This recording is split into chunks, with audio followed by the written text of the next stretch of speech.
Hello everyone, this is Kawal. Welcome back to my YouTube channel Basic English for You. Today we are going to learn about winter vocabulary. Anurag Anurag basically एक noun है जिसके मतलब है अनुराग is a type of coat with a hood.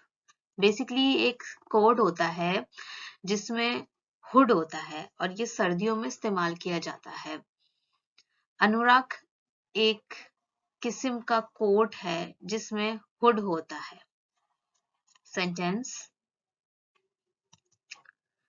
In winter season I usually wear अनुराग. सर्दियों के मौसम में मैं आमतौर पर अनुराग पहनती हूँ. ब्लिजर्ड ब्लिजर्ड एक नाउन है जिसके मायने हैं बर्फानी तूफान. A severe snowstorm with strong winds यानी तेज हवाओं के साथ शदीद बर्फानी तूफान. सेंटेंस अब इसको सेंटेंस में हम किस तरह से इस्तेमाल करेंगे आइए देखते हैं. We once got stuck in a blizzard for 6 hours. जिसके मतलब है एक दफा हम 6 घंटों के लिए बर्फानी तूफान में फंस गए थे.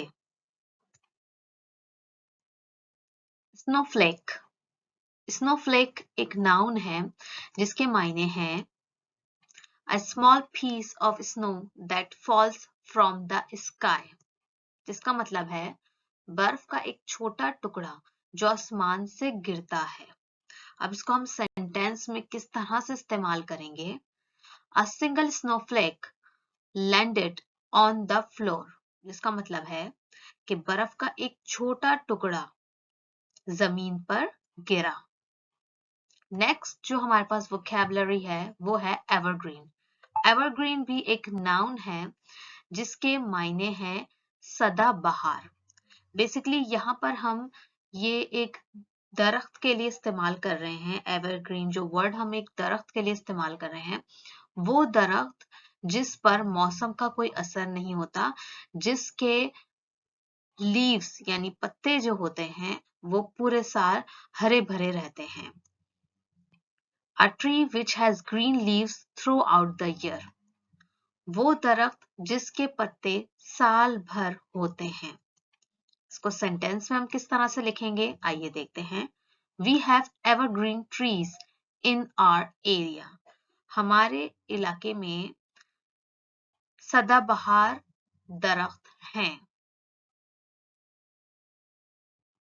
शॉवल शॉवल एक नाउन है जिसके मायने हैं बेलचा. बेलचे का इस्तेमाल हम कब करते हैं. बेलचे का इस्तेमाल हम लूज मटेरियल को उठाने के लिए करते हैं. अब लूज मटेरियल जैसे कि सैंड, रेत, कोल, कोयला, स्नो, बर्फ, इनको उठाने के लिए शॉवल यानी बेलचे का इस्तेमाल किया जाता है. A hand tool for lifting loose materials such as sand, coal or snow. ढीला मवाद उठाने के लिए हाथ का आला जैसे रेत, कोयला या बर्फ. अब इसको हम सेंटेंस में किस तरह से इस्तेमाल करेंगे आइए देखते हैं. The snow was so deep we had to shovel a path to our front door. जिसके मायने हैं बर्फ इतनी गहरी थी कि हमें अपने सामने वाले दरवाजे की तरफ बेलचा चलाना पड़ा. नेक्स्ट जो हमारे पास वोकैबुलरी है वो है आइस स्केट. आइस स्केट एक वर्ब है जिसके मायने हैं टू स्केट ऑन आइस यानी बर्फ पर स्केटिंग करना. इसको सेंटेंस में हम किस तरह से इस्तेमाल करेंगे आइए हम देखते हैं. The girl is ice skating. लड़की आइस स्केटिंग कर रही है. फ्रीज फ्रीज एक वर्ब है जिसके मायने हैं बर्फ बन जाना. To make extremely cold. इसको सेंटेंस में हम किस तरह से इस्तेमाल करेंगे आइए देखते हैं. Water freezes to ice at a temperature of 0 degree Celsius. पानी बर्फ बन जाता है 0 डिग्री सेल्सियस के टेम्परेचर पर। हमें पता है कि जब बहुत ज्यादा ठंड होती है और बहुत ज्यादा सर्दी होती है, ऐसी सर्दी जो जमाने वाली होती है, तो उस मौके पे हम फ्रीज का वर्ड इस्तेमाल कर सकते हैं कि पानी जम जाता है ठंड से। नेक्स्ट हमारे पास जो वोकैबुलरी है वो है आइसिकल। आइसिकल बेसिकली एक नाउन है जिसके मायने हैं बर्फ की कलम या लंबा टुकड़ा। हम यहाँ पर तस्वीर में भी देख सकते हैं कि यहाँ पर छत से बर्फ की कलम या बर्फ के लंबे जो है नोकदार शक्ल में जो है वो आपको दिखाई दे रहे हैं। इसके मायने हैं a long pointed stick of ice that is formed when drops of water freeze। हम यहाँ पर तस्वीर में देख सकते हैं कि ये लंबी सी स्टिक जैसी जो है वो बर्फ की जो है वो हमें नजर आ रही है छत से। इसको हम सेंटेंस में किस तरह से इस्तेमाल करेंगे और इसके मायने हैं बर्फ की एक लंबी नोकदार छड़ी जो पानी के कतरे जमने पर बनती है। Sentence Icicles hung from the roof। इसका मतलब है कि जो बर्फ की जो लंबा टुकड़ा है या बर्फ की जो कलम है वो रूफ से यानी छत से लटकी। बास्क। बास्क एक वर्ब है जिसके मायने हैं धूप सेकना या धूप में लेटना। सर्दियों में अक्सर हमें जब ठंड लगती है तो हम धूप सेकते हैं। To lie in the sun, धूप में लेटना। सेंटेंस में किस तरह से इस्तेमाल करेंगे इस वर्ड को, आइए देखते हैं। We sat basking in the sun, हम धूप में बैठ गए। नेक्स्ट जो हमारे पास वोकैबुलरी है वो है शिवर। शिवर एक वर्ब है जिसके मायने हैं कांपना। सर्दियों में अक्सर हमें जब बहुत ज्यादा ठंड लगती है तो हम कांपते हैं। When people or animals shiver, they shake slightly because they feel cold। जब लोग या जानवर कांपते हैं तो वो हल्के से हिलते हैं क्योंकि उन्हें ठंड लगती है। सेंटेंस में हम किस तरह से इस्तेमाल करेंगे, आइए देखते हैं।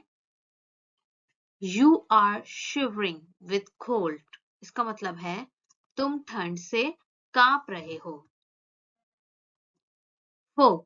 फोग एक नाउन है जिसके मायने हैं धुन।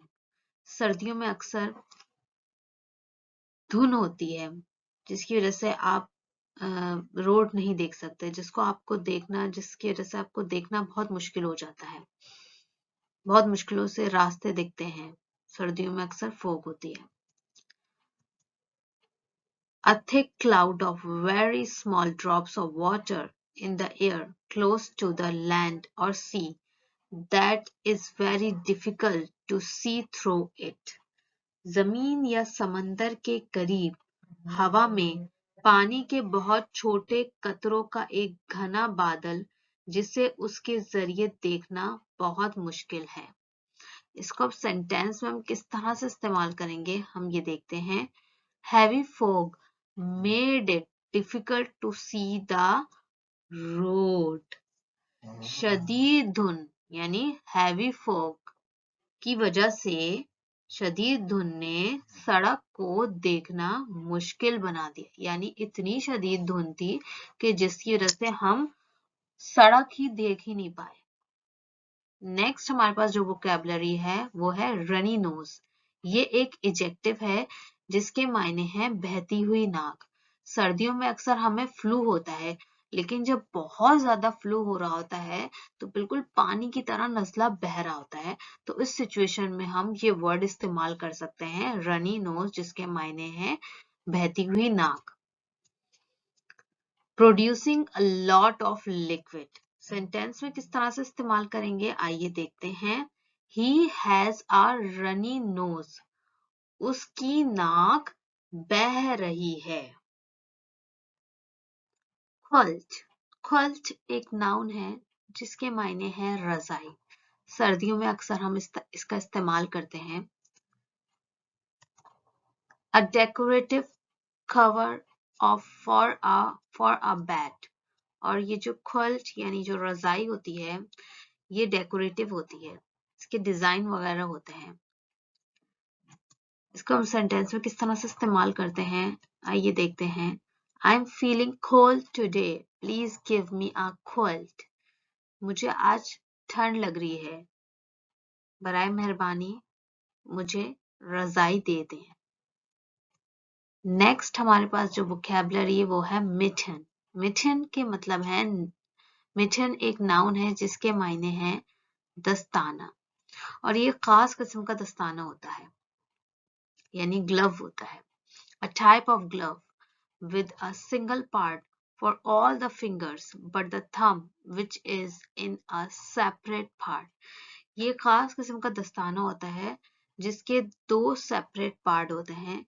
एक पार्ट जो है वो थंब के लिए होता है और जो दूसरा पार्ट जो होता है वो सारी फिंगर्स के लिए होता है। तो ये मिटन ये हम सर्दियों में मोस्टली सर्दियों में हम इसका इस्तेमाल करते हैं। इसको हम सेंटेंस में किस तरह से इस्तेमाल करेंगे आइए हम देखते हैं। She bought a pair of woolen mittens and a matching scarf। उसने खरीदी, क्या खरीदे उसने वुलन यानी ऊनी मिटन्स यानी ग्लव्स खरीदे, दस्ताने खरीदे ऊनी, और मैचिंग का स्कार्फ खरीदा। Thank you for watching this video. If you like this video, so subscribe my channel and share it to your friends. और ये जो वोकैबुलरी मैंने आपके साथ शेयर की है इसे लाजमी आप विंटर सीजन में इस्तेमाल करें। Thank you.